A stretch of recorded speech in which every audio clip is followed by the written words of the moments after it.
Hello and welcome to the West Midlands Regional Cybercrime Unit YouTube channel. So this week we're going to be talking about protecting your digital footprint. So the main things we're going to cover in this video is what is a digital footprint, what threat does a digital footprint pose to you, and how can you protect your digital footprint. So what is a digital footprint? A digital footprint is basically the data that is left behind when you use a digital service. So this is regardless of what device you use.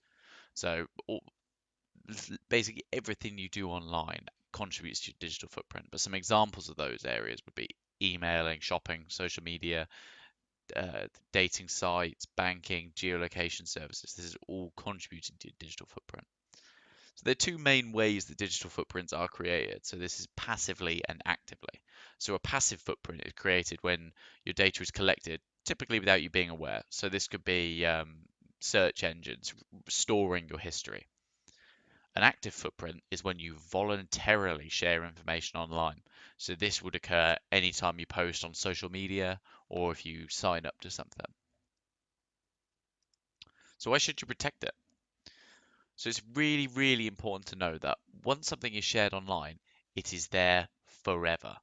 And what happens to this information may not always be under your control. Anyone can find this information. And the information that's available can be an absolute treasure trove for a cyber criminal because they can then use this information against you. So an example of this information being used against you could be in a, say, spear phishing attack, which we've mentioned in a previous video. So this is essentially where information is used to create a more convincing phishing attempt, and this will be on a specific individual or group. So in this example, you say you post about you going to a really nice restaurant.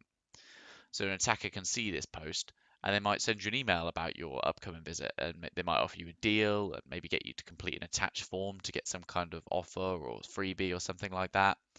And then they've got your details. So what they've done there is they've used the information you've got about you to tailor an attack. So it's all about being careful what you're posting. It's in the same vein as if you share all over social media and you haven't got any privacy protections in place, share all over social media that you're going on holiday and then someone who a burglar might see that and then their first thought is, oh, you're not inside the house, so they might go and burgle you. So it's important to think about it like that. So how can you protect your digital footprint? So first of all, be wary of what you post online. Just always think when you're going to post something, does this information need to be in the public domain?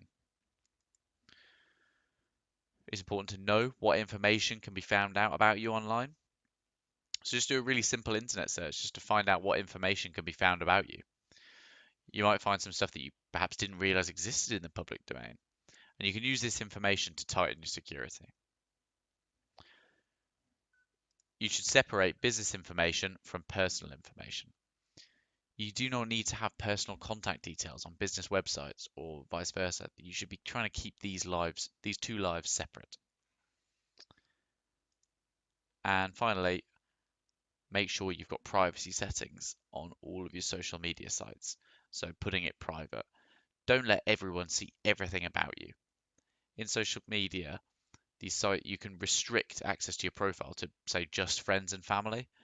And it's also important to be aware of people trying to add you as a friend. Do you know them? Do they need to have access to your profile? There's no reason to have your profile constantly public because you don't know who's looking at your profile and what information you're then sharing with people and how they might be able to use it against you.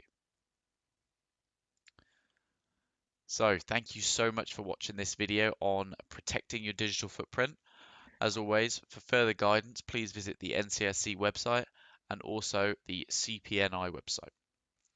If you have been a victim of fraud or cybercrime, please contact Action Fraud and submit a Action Fraud report. This video makes use of the latest guidance at the time of recording.